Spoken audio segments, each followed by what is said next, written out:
Hello दोस्तों, तो कैसे हैं आप सब। तो दोस्तों, यह वीडियो जो है यूपी स्कॉलरशिप पर होने वाली है।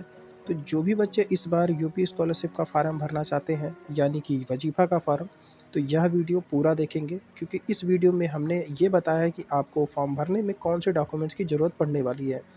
तो कई बार दोस्तों होता क्या है कि जब फ़ॉर्म निकल कर आते हैं, जब इसकी डेट जारी की जाती है, तो बहुत सारे बच्चों के पास बहुत सारे डॉक्यूमेंट्स नहीं हो पाते हैं। जैसे कि जात प्रमाण पत्र, पिता का आय प्रमाण पत्र, आधार कार्ड, चीज़ें सही से, तो ये सारे डॉक्यूमेंट जो है सही से प्रॉपर ढंग से नहीं होते हैं, जिसकी वजह से उनका स्कॉलरशिप फ़ार्म नहीं भर पाता है। तो ये इस वीडियो में हमने प्रॉपर एक-एक सारे डॉक्यूमेंट्स बताए हैं, चाहे आप नए स्टूडेंट हों या फिर आप रिन्यूअल स्टूडेंट हों, यानी कि सेकंड ईयर, थर्ड ईयर के। तो आपको पूरी वीडियो देखनी है। पहले हम नए बच्चों की बात करेंगे, जो भी डॉक्यूमेंट्स उनके लगने वाले हैं, ठीक है?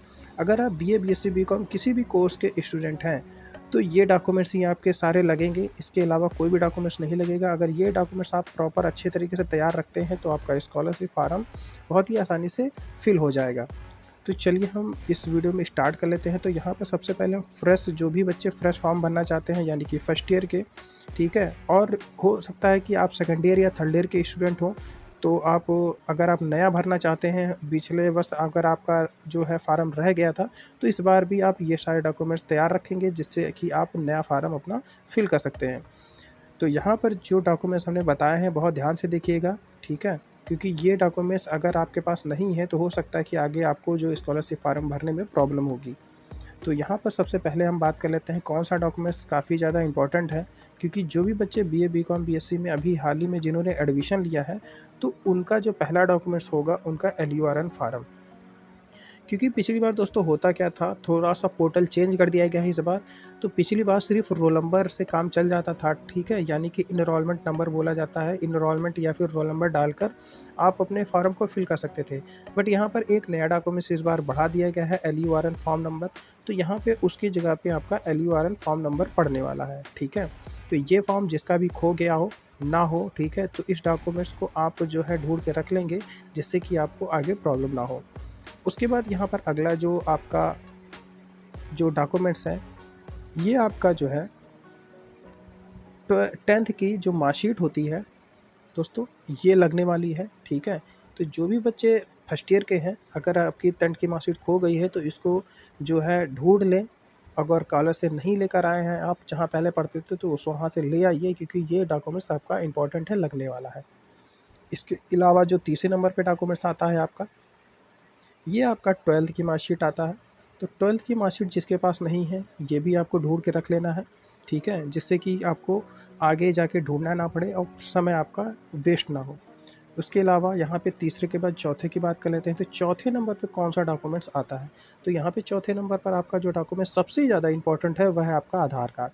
क्योंकि दोस्तों कई बार होता है कि आधार कार्ड आपका जो है अपडेट वाला नहीं आपके पास होता है, आप पुराना लेके घूम रहे होते हैं, जिसकी वजह से आपको बहुत सारी प्रॉब्लम आती है। तो आप कोशिश करिए कि जो भी आपका अपडेट आधार कार्ड हो, यानी कि नया हाल ही में आपने करेक्शन कराया हो, आपको वही आधार कार्ड प्रॉपर रखना है, ठीक है? ये नहीं कि आप ओल्ड लेकर बैठे हैं और आपकी गलत डिटेल के साथ आपका आधार कार्ड फिल हो जाएगा, तो आपका फॉर्म भी गलत हो जाएगा। तो आप अपना आधार कार्ड जो है ढूँढ के रख लीजिएगा। और इसमें दोस्तों एक चीज़ और सबसे ज़्यादा इम्पोर्टेंट, कि आपका जो 10th की मार्कशीट के हिसाब से आपका नाम और डीओबी सेम होना चाहिए। अगर ऐसा नहीं होता है, तो आपको प्रॉब्लम होगी, ठीक है? तो इसको भी आप देख लीजिएगा। उसके बाद यहाँ पर 5वाँ डॉक्यूमेंट्स कौन-सा है जो काफ़ी ज़्यादा इम्पोर्टेंट होने वाला है, वह है आपका एक बैंक अकाउंट। तो आपके पास दोस्तों एक बैंक अकाउंट होना चाहिए। तो अगर आपने पिछले गत में स्कॉलरशिप भरा होगा, तो आपके पास एक खाता ज़रूर होगा जिसको आपने खुलवाया होगा। और अगर आपने कभी भी स्कॉलरशिप फार्म नहीं भरा है, तो आपको एक बैंक अकाउंट की ज़रूरत पड़ने वाली है, जिसको आप जो है जल्दी से खुलवा लीजिएगा स्कॉलरशिप फार्म भरने से पहले। जिससे कि आप जब स्कॉलरशिप फार्म भरेंगे, तो आपका टाइम वेस्ट नहीं होगा और आप जो है स्कॉलरशिप के जगह पे, जहाँ पे अकाउंट नंबर फिल किया जाता है, आप अपना खाता लगा सकते हैं। उसके बाद यहाँ पर अगला कौन-सा डॉक्यूमेंट्स है, जल्दी से देख लेते हैं। तो यहाँ पर कुछ डॉक्यूमेंट्स ऐसे हैं जो पहले नहीं लगते थे, ठीक है? बट पोर्टल पे कुछ चेंजेस के बाद आपके ये डॉक्यूमेंट्स लगने लगेंगे इस बार, तो ये भी हम आपको बता देते हैं। तो यहाँ पे जो छठे नंबर पे आप देख सकते हैं, पिता का आय प्रमाण पत्र, ठीक है? तो बहुत सारे बच्चों का कमेंट होगा कि सर, पिता की आय प्रमाण पत्र तो पहले कभी नहीं लगता था, बट इस बार क्यों लग रहा है? तो दोस्तों यहाँ पर जो है पिता की आय के जो आपका स्रोत है, मतलब कि इनकम है, वही दिखाई जाएगी। बच्चे की इनकम नहीं होती है दोस्तों, कोई भी जो इन व्यवसाय नहीं होता है, तो इसी वजह से पिता का व्यवसाय के लिए यहाँ पर इनकम सर्टिफिकेट लगाया जा रहा है, ठीक है।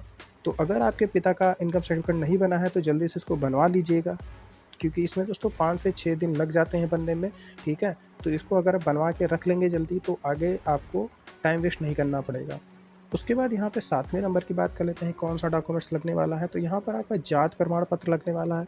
तो जात प्रमाण पत्र किन बच्चों का लगेगा, तो दोस्तों जो भी ओबीसी, एससी और एसटी के स्टूडेंट हैं, उनका ही जात प्रमाण पत्र लगेगा, यानी कि आपका जो कास्ट सर्टिफिकेट है वो, ठीक है दोस्तों। तो यहाँ पर बच्चे का ही लगने वाला है, यानी कि पिता का आय प्रमाण पत्र लगेगा और जात प्रमाण पत्र जो है बच्चे का लगेगा। अगर आप ओबीसी कैटेगरी के हैं, एससी के या फिर एसटी के, तो आपका जात प्रमाण पत्र लगेगा, इसको जो है जल्दी से बनवा लीजिएगा। इसके अलावा जो है स्टूडेंट का ही निवास प्रमाण पत्र लगने वाला है। तो बहुत सारी जगह पे कॉलेजों में नहीं मांगा जाता है, बट अगर आप निवास प्रमाण पत्र यानी कि डोमिकल सर्टिफिकेट बनवा लेते हैं तो काफ़ी अच्छी बात है। तो इसको भी आप साथ में ही बनवा लीजिएगा, ठीक है दोस्तों। उसके बाद यहाँ पर 9 नंबर की बात कर लेते हैं कि इसके आगे कौन-सा सर्टिफ़िकेट लगेगा। तो यहाँ पर दोस्तों सर्टिफ़िकेट तो नहीं कह सकते हैं, बट यहाँ पर जो सबसे मेन चीज़ है, जो बहुत सारे फॉर्म में देखने को प्रॉब्लम में मिलती ही मिलती है, ठीक है? बच्चे ध्यान नहीं देते हैं, जिसकी वजह से उनका फॉर्म रह जाता है। तो ये क्या चीज़ है, हम आपको बता देते हैं। ये है आपका आधार कार्ड में जो एक मोबाइल नंबर लगा होता है, वह है। क्योंकि बहुत सारे बच्चे जब फॉर्म भरवाते हैं, तो उनका जो आधार में नंबर लिंक होता है, कभी उसमें जो है रिचार्ज नहीं होता है, या फिर यूँ कहें वो नंबर बंद होता है, ठीक है? बट उनको जानकारी नहीं होती है, जिससे जब इसकी डेट निकल कर आती है, तब वे नंबर लगवाने दौड़ते हैं, जिसकी वजह से टाइम वेस्ट हो जाता है और उनका फॉर्म नहीं हो पाता है। तो अगर आपका आधार कार्ड में नंबर नहीं लगा है या फिर चलता नहीं है, तो इसको जल्दी से चालू कर लीजिएगा, ठीक है? और ऐसा नंबर लगाइएगा जो हमेशा चलता हो, जिसमें हमेशा रिचार्ज रहता हो। क्योंकि दोस्तों जब फॉर्म आप भरवाएँगे, तो हो सकता है 3 से 4 बार आपको ओटीपी वेरीफ़ाई करना पड़ेगा, ठीक है? क्योंकि दोस्तों पिछली बार सिर्फ़ 1 बार ओटीपी लगती थी, बट इस बार आपको जो है 3 से 4 बार ओटीपी देने को मिल सकती है। तो इसको जो है ध्यान से, इम्पोर्टेंट चीज़ है, इसको ध्यान रखिएगा। उसके बाद जो यहाँ पे 10 नंबर पे एक डॉक्यूमेंट्स की बात कर लेते हैं, तो ये है आपकी कॉलेज फ़ीस रसीद। तो कॉलेज फ़ीस रसीद दोस्तों यहाँ पर 2 चीज़ों के लिए इम्पोर्टेंट होती है। एक जो फॉर्म में फ़ीस डाली जाती है कॉलेज की, वो इस वो चीज़ डाली जाती है। उसके अलावा जो इसमें आपकी एडमिशन डेट होती है, वो भी आपकी कॉलेज फ़ीस रसीद से देखकर ही फ़िल की जाती है।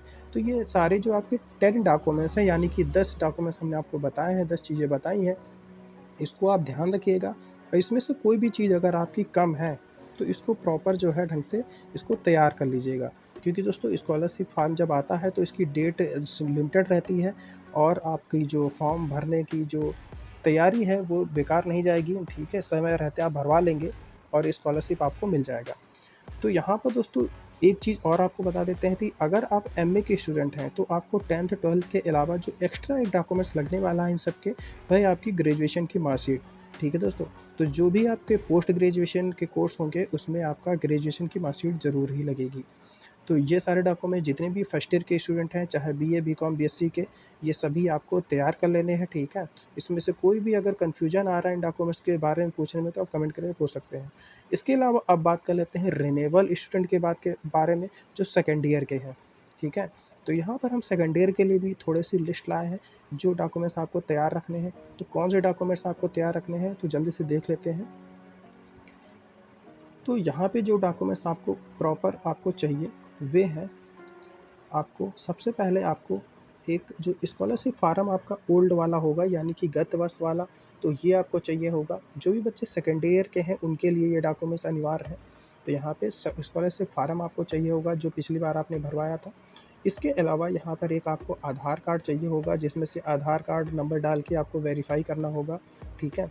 इसके अलावा जो है फर्स्ट सेमेस्टर और सेकंड सेमेस्टर का रिजल्ट, जो इम्पोर्टेंट चीज़ है, ध्यान रखिएगा कि अगर आप सेकंड ईयर के स्टूडेंट हैं, तो आप अपना स्कॉलरशिप फॉर्म जब भरेंगे, तो आप इसमें जो है फर्स्ट एंड सेकंड सेमेस्टर का रिजल्ट लगने वाला है।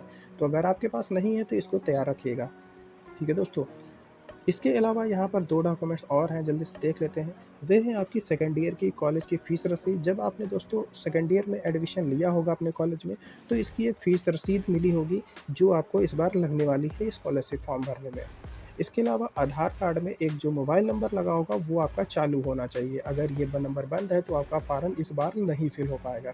तो इसको आप जल्दी से देख लीजिएगा कि चालू है या नहीं है। इसके अलावा हम यहाँ पे थर्ड ईयर के जो स्टूडेंट हैं उनकी बात कर लेते हैं, जो भी फाइनल के हैं यानी कि थर्ड ईयर के स्टूडेंट, 5th सेमेस्टर के स्टूडेंट।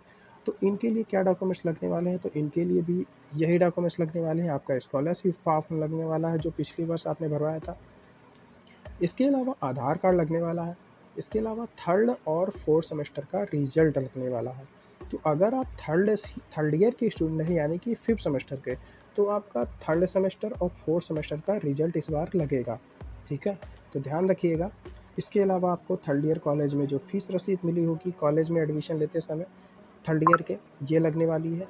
और आपके आधार कार्ड में जो भी मोबाइल नंबर लगा है, ये लगने वाला है। तो दोस्तों ये सारे डॉक्यूमेंट जो भी फर्स्ट ईयर और सेकंड ईयर के रिन्यूअल के स्टूडेंट हैं, इन सभी के लिए इम्पॉर्टेंट है। तो अगर इसमें कोई भी फिर भी कन्फ्यूजन आपके मन में रह जाती है तो कमेंट करके आप पूछ सकते हैं, हम आपको रिप्लाई ज़रूर करेंगे। और ऐसे ही स्कॉलरशिप को लेकर हम आपको अपडेट देते रहेंगे नई-नई, जिससे कि आपकी प्रॉपर स्कॉलरशिप आपको मिल सके। तो आई होप वीडियो आपको अच्छी लगी होगी। अगर अच्छी लगी तो इसको लाइक करिएगा और अपने उन फ्रेंड को शेयर करिएगा जो कि स्कॉलरशिप फॉर्म भरना चाहते हैं। Thank you.